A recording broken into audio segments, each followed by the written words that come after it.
moving, and then we hit meditation from the back door. Was that gross? We got it on the first try.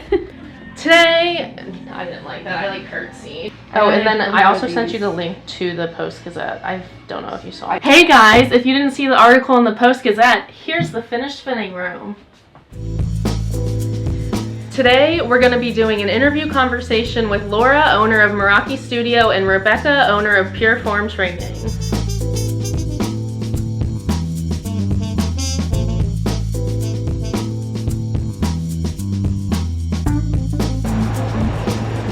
urbanfitco, going to have a conversation with Casey. Hello. Hi, ladies. Hey. Good. How are you?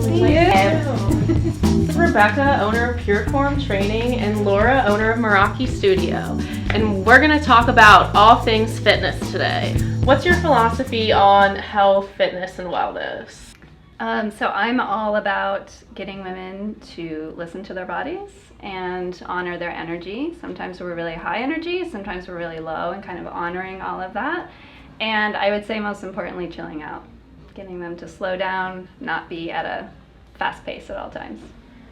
That's great. I think a lot of people have that stereotype of go hard or go home. If you don't sweat, it's not really worth working out, so I love that philosophy. Yeah, there's definitely a time to push when the energy is there, but I also feel like there's a time to really pull back, and maybe your walk is a workout that day, and that's okay, and kind of honoring that, number one, but also not beating yourself up for walking instead of boot camp. I love that. Yeah. Love it. Absolutely. Yeah, so I mean, my philosophy is really just about whole health. So nourishing your body, whether it's what you're eating, your mindset, what are you telling yourself, what kind of movement are you doing that day. So I believe in, choosing a movement that really fulfills yourself instead of like having this kind of outside goal of punishing yourself or, like Rebecca said, like the harder, the better. So I really believe in like whole health, whole wellness, not necessarily focusing on a number or a quick fix. So my philosophy is pretty similar actually about like taking care of your body and really honoring it because it's really, the only one that you have, and, also connecting your mind to your body. So every workout I believe that you do should be taking care of yourself on a spiritual and emotional level to some extent in your workout, because I believe that movement and emotion are directly connected. So every time you choose to move your body, then there's an opportunity for emotions to come up, for feelings to come up. Emotions are called feelings because you literally feel them. So I think it's important to take the time to notice what's going on in your own body when you're choosing to do any type of movement. I love that. I feel that a lot of people aren't truly connected to their bodies, so that makes a ton of sense. Mm-hmm. I think some of that too is we have to, as fitness professionals, we have to take a holistic approach, because to think that you're going to work with a woman and just focus on push-ups and squats, I feel like is really outdated. Like there's so much more to her that we have to consider: sleep, stress, hormones, emotions, how she feels about her body, her diet history. So I feel like it's really outdated, and I don't know the word I'm trying to find, but I feel like you can't just approach fitness with fitness. Right. Like if you approach it from strictly an aesthetic standpoint, then it's really not going to, I think what you're saying is like create that longevity for that specific person. It really needs to be addressed from whole body, whole health in order to create that longevity. Because really what we want is that, the people that we work with, the clients, anybody that comes into our space, is to feel like it's something that they can maintain as a lifestyle, not just this really quick, 6-week fix or whatever the number is. I've had clients come to me say, can you do this? Can we take measurements? Can we weigh me and do all of this accountability stuff? And personally, I'm saying no. I don't. What I want to do is just get you in here, get you start moving, and get you feeling well, and approach it from a feeling standpoint. Because what happens if you hit that number, or what happens if you don't hit that number? Yeah. You know what I mean? Like what weight are you putting on that? What does that mean? That leads me to my next question. How do you guys feel about goal setting when it comes to fitness? For example, using weight as a parameter. I think goal setting can be helpful if it's done in a way that promotes creating healthy habits and taking care of yourself. As far as setting a goal for a weight or reaching and accomplishing a certain number, that's not kind of where my philosophy lies. But as long as it's done in a healthy way, then of course, to each their own.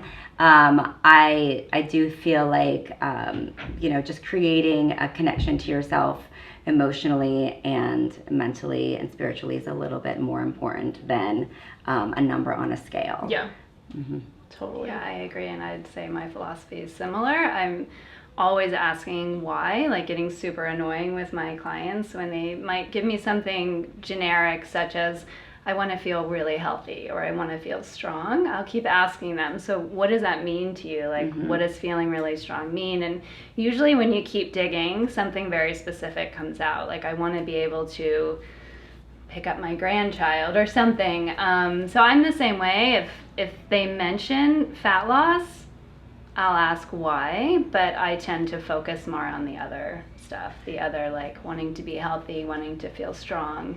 Because again, that has more longevity. And right. And if the clients are putting too much power in a number, or like you said, weight loss, then that could be a little bit dangerous to emotional health, really.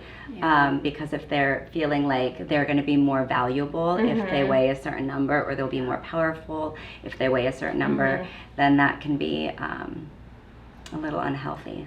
I really kind of encourage my clients to just get rid of their scales, because how many times have you felt really great about yourself, and then you stepped on a scale and you saw the number and suddenly you felt terrible, but nothing changed, right? Other than that one number staring at you. And I just feel like nothing ever good comes from it. So I'll have them, if that is their focus, to change the shape of their body, then I'll ask them to, maybe your clothes, how are they fitting? It's a nicer way to kind of see if things are happening instead of using that number as a guide. Yeah. So I don't weigh myself at all anymore. I went from weighing myself every day to now I don't even have a scale. Good. It's definitely a mindset thing, I feel. It's really all about your mindset. Sure. Absolutely. So The only thing we use a scale for is like measure your suitcase. Right. It's the only time you use it. Absolutely. Seriously. How do you guys maintain balance as a fitness professional?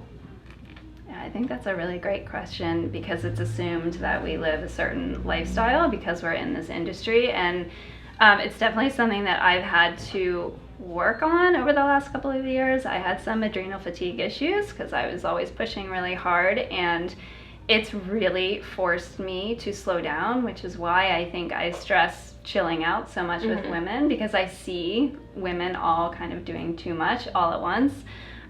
So I have to have more rest in my life than more fitness. So I'm pretty good now about listening to my body. If I wake up one day and it's just not feeling like being in the gym, then I honor that and I'll take a walk instead. Still working on not feeling too guilty about, taking days of just numbing out on the couch, but we need that. Yeah. And I'm very open and upfront with all of my clients that sometimes I work out 4 times a week, and sometimes I don't get any workouts in, and it's okay, and I eat what I want, and I've found a really nice balance of not feeling like I ever have to get back on track, because I have found a way of living and moving and eating and relaxing that kind of works every day, on the weekends, holidays, vacations. So, and it's a place that I want all of my clients to be too. Yeah, I think that That is a really good question, because it is assumed that maybe we work out multiple times a day and eat a certain way. So for me, fitness has really always been, and movement has always been, about a lifestyle for me and just how it makes me feel. So I probably, I spend a lot of time with myself. I am a homebody. I like to be at home. I like to recharge. So I do my daily meditations, and I go on my daily walks, and I really I don't work out for aesthetic reasons. Movement for me is just about, how I feel and connecting to myself. So I would say I definitely have like a pretty good balance. I, only move when I want to. I'm happy to teach. When I teach classes, I don't do a lot of movement because I'm teaching and I'm cueing.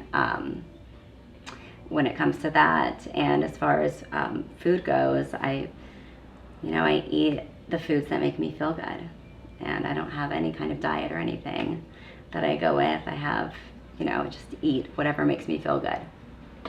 I feel like the daily meditation and the daily walk, like that has become non-negotiable for me. Yeah. Like it happens every day because I feel so much better with it. So I think it is important to find maybe a couple of those non-negotiables that just kind of help keep you balanced when things get crazy. Right, and I think really the balance, I don't know about how you feel, Rebecca, but for me, it's really a balance of energy, because of being with people so often and working with groups of people. And when you do work with people in movement, then you do feel all of their energy and all of their emotions. So that's where the downtime kind of really comes into play, and kind of recharging for yourself. I think that that's more of the balance that I need in my life than anything else. To wrap this up, we're going to do some rapid fire questions. I want your final thoughts on a few topics. Words in the industry you hate. Bikini body. Oh yeah, That's a good I have one. so many. Well, let's hear 'em. Cleanses, detox, go hard or go home. Something in the industry you're trying to change. Movement to make you feel good. Just move for a healthy lifestyle, and whatever feels good to you, that's what you should do. I love that. I would say the whole diet culture for sure, Yes. and women not loving their bodies, and again, dieting just in general, which is huge. Tips for women watching this. Meditation. Try meditation, even if it's a movement meditation. So I have a class specifically that's made to get people moving, and then we hit meditation from the back door. Was that gross?